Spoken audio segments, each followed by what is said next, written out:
Hello guys, welcome back to my channel wild Gagan info. हम history of India from earliest times up to 300 CE के exam pattern and PYQ questions को देखेंगे।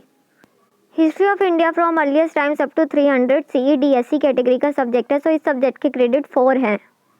इस subject में total 8 unit है। Unit 1 sources for interpreting early Indian history, unit 2 survey of prehistoric cultures, palaeolithic, mesolithic and neolithic, unit 3 Harappan civilisation, early urbanism, town planning, economy, unit 4 Vedic and megalithic cultures on overview, unit 5 second urbanisation, material and social changes, Buddhism and Jainism, unit 6 the Mauryan empire, administration, economy, Ashoka's dhamma pillars and rock edicts, unit 7 early Tamilakam, survey of Sangam, literature, polity, economy and society, unit 8 post Mauryan age, polity, economy, society and culture with special reference to Satavahanas and Kushanas.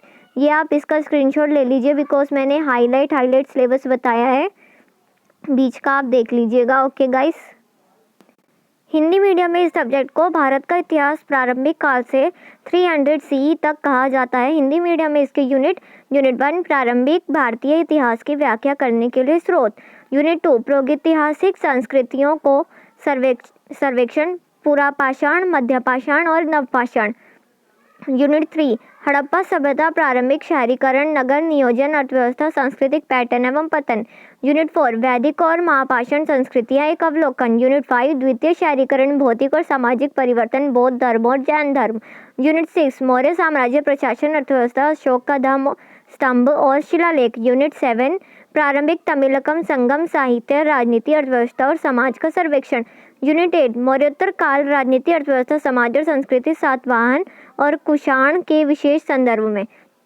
Hindi medium के student भी syllabus का screenshot ले लें because मैंने highlighted syllabus and units बताई हैं, बीच का आप देख लीजिएगा। Okay guys,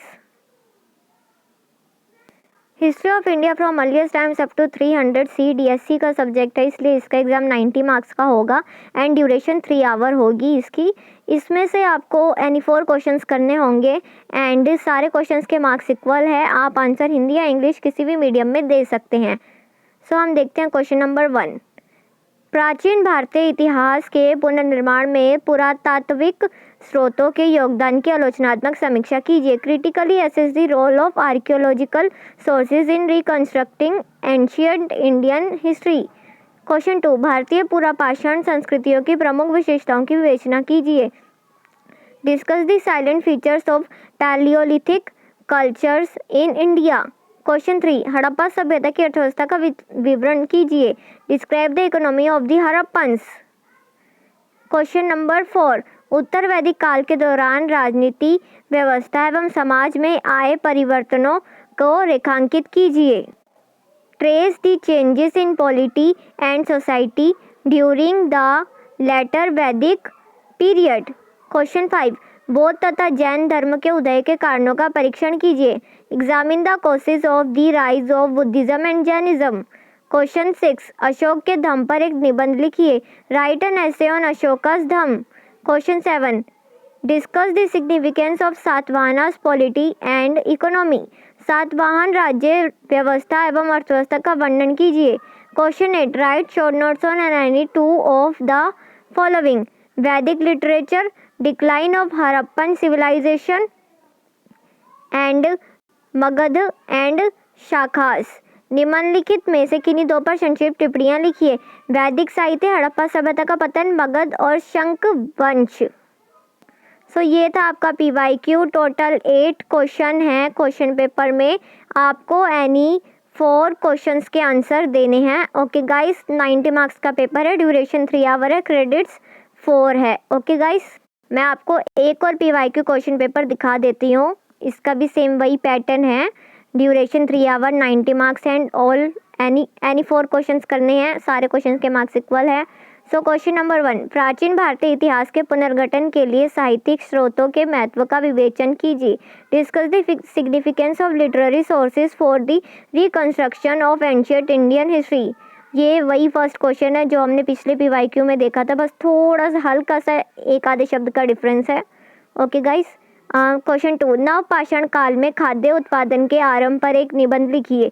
right an essay on the beginning of food production during the neolithic period. Question number 3, Harappa सभ्यता का विस्तार एवं नगर नियोजन की विवेचना कीजिए। Discuss the extent and town planning of the Harappan civilisation. ये भी हमने शायद PYQ में देखा है ये, या फिर इससे रिलेटेड। क्वेश्चन नंबर 4, पूर्व वैदिक काल की राजनीतिक, सामाजिक तथा आर्थिक परिस्थितियों का विश्लेषण कीजिए। Analyse the political, social and economic conditions of the early वैदिक पीरियड। ये भी शायद हमने देखा है ऐसा ही कुछ।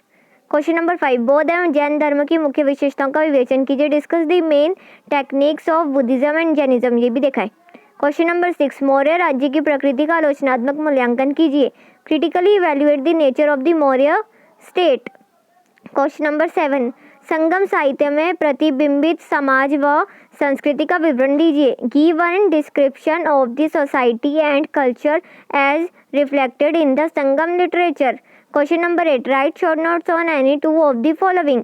Rock art, chalcolithic cultures, Ashoka's Dhamma policy, Kanishka. यानी निम्नलिखित में से किन्हीं दो पर संक्षिप्त टिप्पणी लिखिए। शैल कला, ताम्र पाषाणीय संस्कृतियाँ, अशोक की धम्म नीति, कनिष्क। सो ये था हमारा दूसरा PYQ। सो आप अंदाज़ा लगा सकते हैं कि आपके एग्ज़ाम में किस तरह के क्वेश्चंस आएंगे, क्या लेवल होगा और क्या क्वालिटी होगी क्वेश्चंस की और क्या वेटेज है। Okay guys, so all the best for your exam. Any 4 question करने हैं, 90 मार्क्स का क्वेश्चन पेपर होगा, 8 क्वेश्चंस दिए होंगे, एनी 4 करने हैं and duration 3 our and credits 4। So all the best for your exam.